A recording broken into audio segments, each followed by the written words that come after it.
to everyone here. Let me start by saying, well, I'm Arun. I am with the Observer Research Foundation as well, where I am part of the tech team in our office in New Delhi. So let me begin by saying thank you to our team at ORF Bombay, Dhawal, Shashi, Saili, and the entire team for putting this together. The Bombay Tech Talks, as Dhawal has already mentioned, is the part of a series of conversations that we're curating on issues that have preeminently figured in policy discussions in Delhi, but for various reasons don't often figure in Bombay. So our hope is to sort of plug a gap where there clearly exists an appetite to know more about policy discussions and more generally what's happening at the interface of business, technology, and policy in India. And to talk through some of that, we have with us somebody who has been with Netflix from the very start, or from the very early stages of Netflix since 2002. David Hyman is the general counsel at Netflix, and the term general counsel usually, is conferred on the top legal officer at an organization, which David is clearly at Netflix, but also. In his case, given the length of his and the breadth of his experience at Netflix, also someone who we are fortunate to have to talk on a wide range of issues that concerns the entertainment platform. The term Fireside Chat, which is what we're presumably supposed to do in the next 15, 20 minutes, is, I think the origins have to do with the weekly or the monthly radio conversations that Franklin Roosevelt used to have with his people in the United States before the Depression, or during the time of the Depression, the Great Depression, and it has, of course, been abused since by think tanks and public policy organizations to denote all in any conversation. But it's fitting to have David talk to us, given that this is, in fact, the financial and the intellectual center which should be incubating conversations on entertainment, digital policy, and entertainment and business. So it's good to have you here, David, and I hope we can, in the next 10, 15 minutes, talk about as many issues that we can possibly, not just relating to Netflix, but also the future of the entertainment industry as you see it, given that Netflix is very much at the front and center of some of the changes that are happening. So I want to start by asking, this is certainly not your first time in India. And how many times have you been here before? This is my second time in India. Okay, so that's, one too many visits to India that you've had. But I did want to ask you, and the first visit was, I believe, some years ago, right? 2017. 2017. We actually came here as an entire executive team in the early days of streaming. Between 2017 and 2019, or perhaps even in the years before, I'm guessing Netflix would have had India in its sights at some point well before 2017. I wanted to ask you, the kind of meetings that you have had when you come to this part of the world, and the kind of people that you meet, whether it's regulators or people in the entertainment industry, how have, or for that matter, the people who you talk through conference calls sitting from HQ, how have they changed over the course of the years? And I ask that because I want to know whether the constituency of people who you talk to in India have changed over the course of the last 5 or even the last 2 years, given the tectonic changes that are happening here. Great. Well, first off, thank you for having me. It's an exciting time for me to be here, and this is certainly a very appropriate forum to talk about and have Netflix at, which is to talk about the future of digital entertainment and video. It's interesting that you ask how things have changed.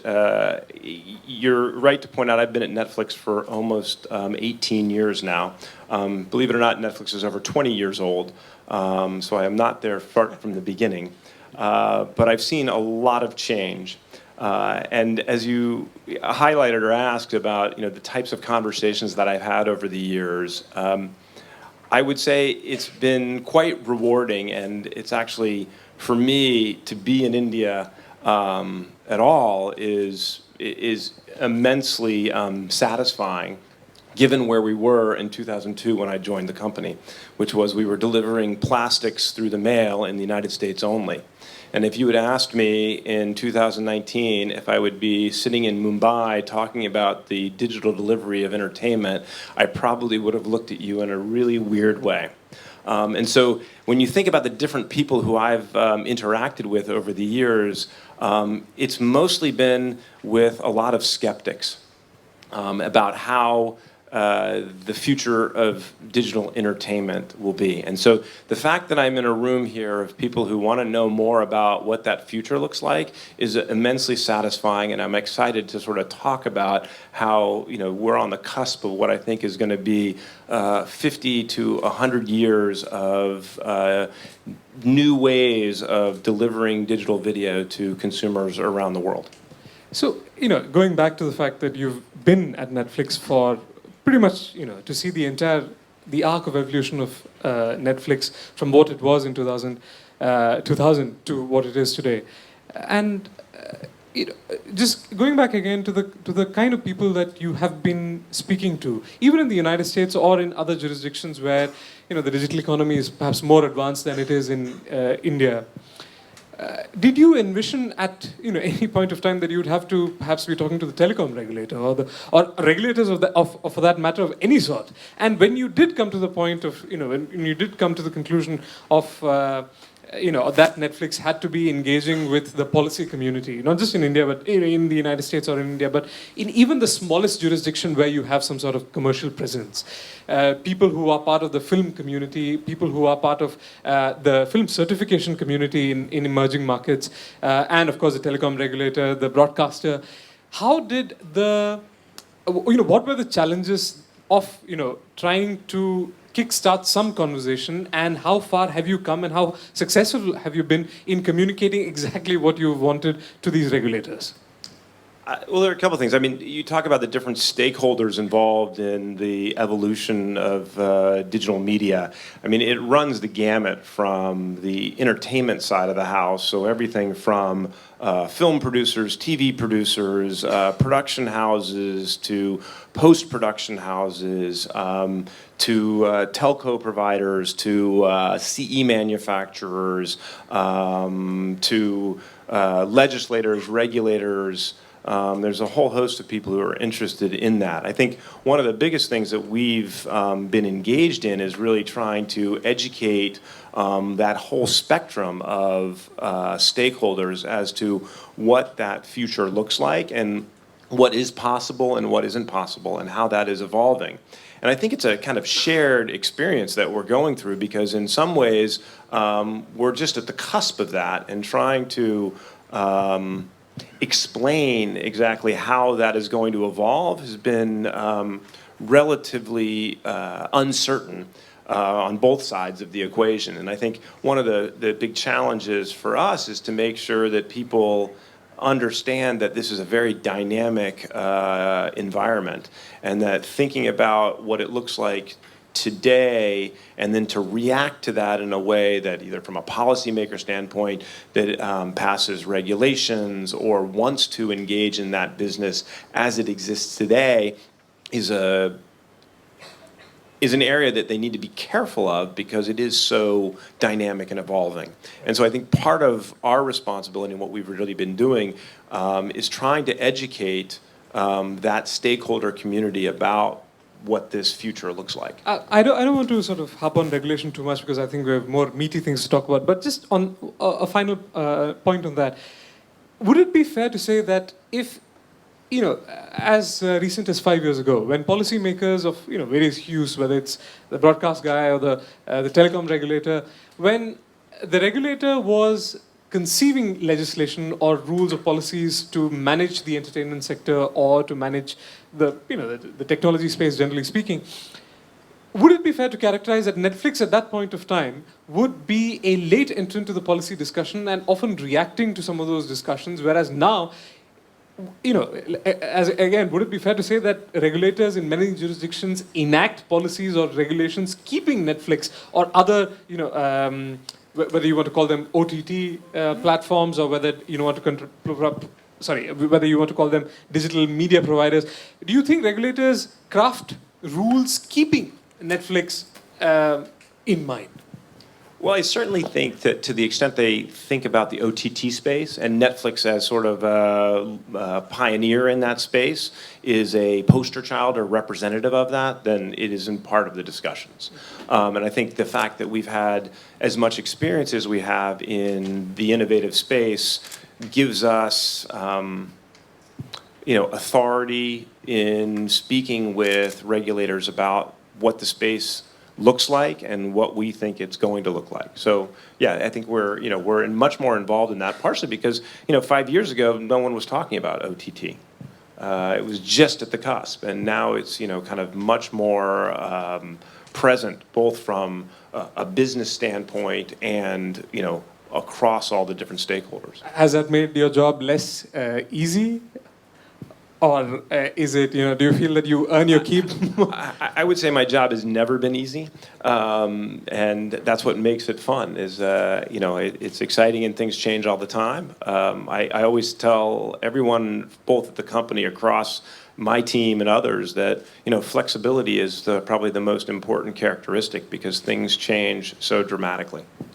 Let's talk about some of the stuff that you're actually doing on the platform. And I want to sort of begin with a philosophical note, because many of the technological changes that are associated with the delivery and production of information in India today have happened within a very small period of time. So you haven't had the kind of the generational gap that has been associated with the creation and the production of entertainment in, say, the United States, and the coming of age of technology, or the coming of age of digital platforms.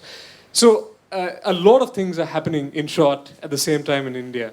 And it used to be the case that the medium was the message, but Netflix, for instance, has been one of the the heralders of the golden age of television. And in fact, I think if you go to Netflix, you still categorize them as TV shows, whereas they are likely to be seen by a generation of people, including Indians, who will probably never own a television set ever in their life. So you have effectively segregated the medium and the message. And Netflix has come to acquire its own, cultural mores. For instance, Netflix and chill is something that is commonly associated with a generation of youth today. So there are these.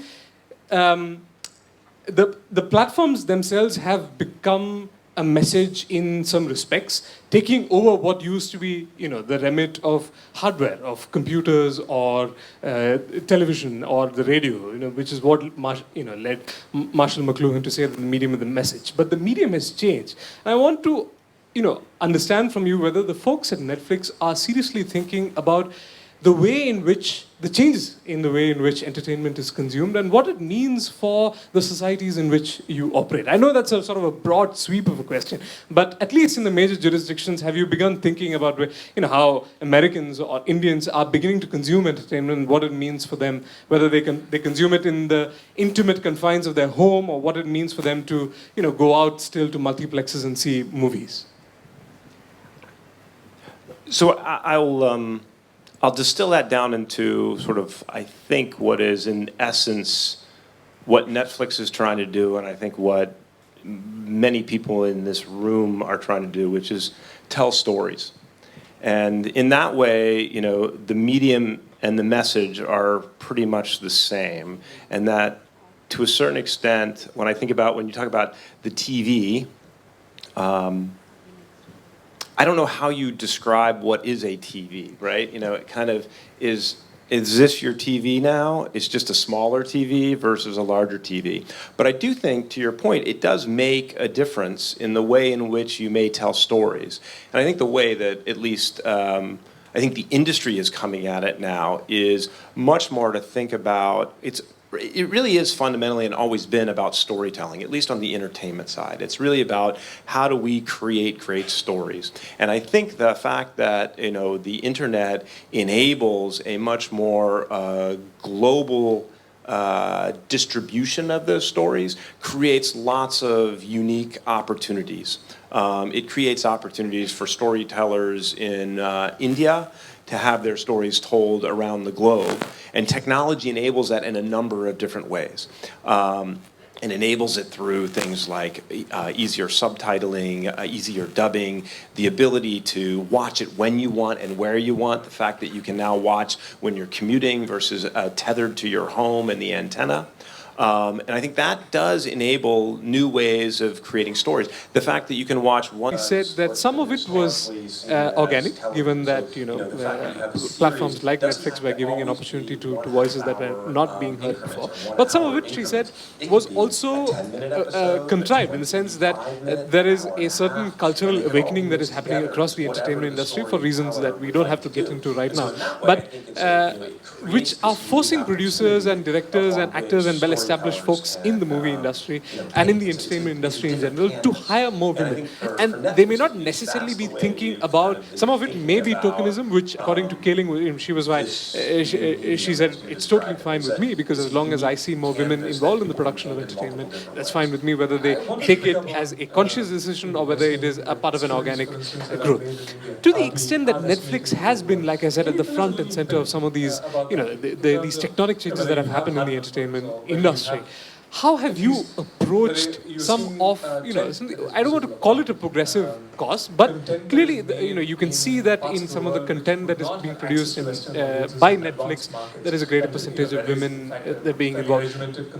So let me ask you the same question. Is it an organic decision or is it a conscious decision that is reflective of our times and what we're going through right now?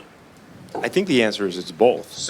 I think what the entertainment industry is experiencing broadly is what society is experiencing broadly. Whether it be the Me Too movement or whether it be a push in STEM research for people in engineering, trying to take a portion of our society that has not had as much opportunity as others, and to create more opportunity for that. So I think it's a combination both of organic and kind of conscious effort that's happening across society. That goal in India as well? Absolutely. I think we hold that goal globally for us. Well, David, thank you so much for your time. I wish we had time to get into a couple of questions, but unfortunately, we are already running late. But ladies and gentlemen, please join me in lending a hand to David Hyman. Thank you. And I will hand it back to Sally for the rest of the session. What we're talking about is the ability to take those stories that resonate locally to a global audience and to share more. To the extent that you are able to share with us the details of it, can you tell us a little bit about Netflix's big run-in with Hollywood this year, in terms of the discussions that went on about including Netflix, for instance, produced movies as part of the running of the Academy Awards. So to the extent that it reflects a broader trend about how Netflix engages, and of course, the big movie industries in different parts of the world engage with Netflix, and how, what is the reckoning there? You are, for instance, quite successful. You have been quite successful in co-opting some of the big stars in Bollywood, for instance, and getting them on board projects that are produced and organized by Netflix. But fundamentally, because the movie industry is not just about actors or actresses, it's also about the people who work behind the entertainment industry, some of them who are very set about their ways.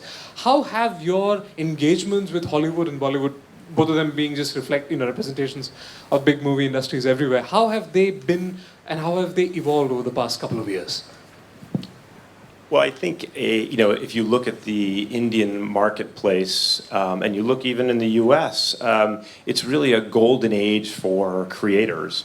And our engagement and that of other OTT players is really about offering new opportunities for these creators. And they've, by and large, all of them have been welcoming to embrace what this means for their own businesses. And so I think we're, like other players in that space, finding a very receptive audience for the creation of new content and for understanding. And part of the reason this room is so crowded is because I think people want to understand what this means from the business and the opportunities it presents. And so that's very exciting.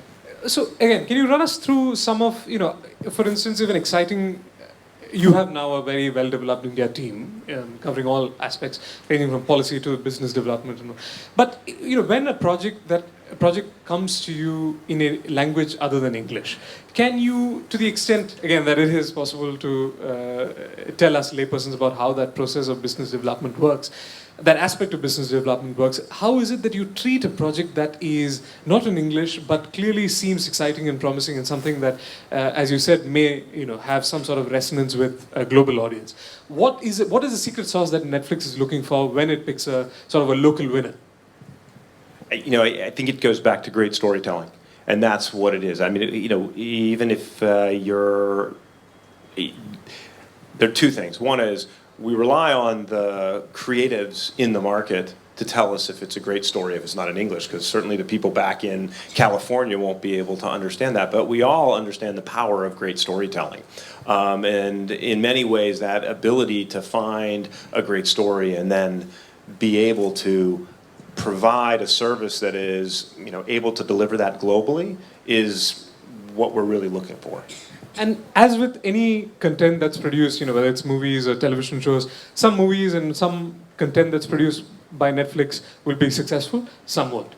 And by redefining what constitutes the box office, how are you changing, how people are evaluating the commercial or critical success of the content that is being produced by Netflix and its peers? Well, one of the things that's is different about the OTT space, and especially subscription on demand video, is there is the ability for consumers to access that content when and where they want to, and that content is always available and not necessarily reliant on a certain release date. And so in that way, the notion of box office is really foreign in that environment, because you're really trying to find stories that people can resonate with at different times. And there's not as much reliance on having, an opening weekend that is big. You're able to have that content available and people can discover it and find it. And it's sort of almost, it becomes almost irrelevant for that service. So you're saying it's a horses for courses approach when it comes to, as you said, the box office is defined differently for different modes of consumption. Whether it's, it's different for a multiplexing. Yeah. I mean, it's a little bit like comparing apples and oranges, right? And I think some people, because it looks like it's a movie, they want to understand and speak in the language that they have historically heard, and that's a little bit, again, apples to oranges in that way. Sure. Let me, because Shashi's told me that time's almost up. Let me ask you, one final question, and again has to do with some of the cultural and social changes that have been brought about by Netflix and its, Netflix in many ways. I'm sorry to put you on the spot, but Netflix is representative of a larger industry and a larger way, and a sort of a broader way of in which we are increasingly consuming entertainment. I think I read this in an recent interview with Mindy Kaling, who was asked about the representation of women in TV shows and in movies generally, in movies that are coming out. And she was asked to evaluate the very positive, progressive trend of having women, a greater number of women involved in all stages of producing and creating and directing and acting in a movie or a television show. And she, remarkably said that some of it was organic, given that platforms like Netflix were giving an opportunity to voices that were not being heard before. But some of it, she said, was also contrived in the sense that there is a certain cultural awakening that is happening across the entertainment industry for reasons that we don't have to get into right now, but which are forcing producers and directors and actors and well-established folks in the movie industry and in the entertainment industry in general to hire more women. And they may not necessarily be thinking about, some of it may be tokenism, which according to Kaling, she said, it's totally fine with me, because as long as I see more women involved in the production of entertainment, that's fine with me, whether they take it as a conscious decision or whether it is a part of an organic growth. To the extent that Netflix has been, like I said, at the front and center of some of these, these tectonic changes that have happened in the entertainment industry, how have you approached some of, I don't want to call it a progressive cause, but clearly, you can see that in some of the content that is being produced by Netflix, there is a greater percentage of women that are being involved. So let me ask you the same question. Is it an organic decision or is it a conscious decision that is reflective of our times and what we're going through right now? I think the answer is it's both. I think what the entertainment industry is experiencing broadly is what society is experiencing broadly. You know, whether it be the Me Too movement or whether it be a push in STEM research for people in engineering, trying to, you know, take a portion of our society that has not had as much opportunity as others, and to create more opportunity for that. So I think it's a combination both of organic and, you know, kind of conscious effort that's happening across society. Can I hold you to that goal in India as well? Absolutely. I think we hold that goal globally for us. Well, David, thank you so much for your time. I wish we had time to get into a couple of questions, but unfortunately, we are already running late. But ladies and gentlemen, please join me in lending a hand to David Hyman. Thank you.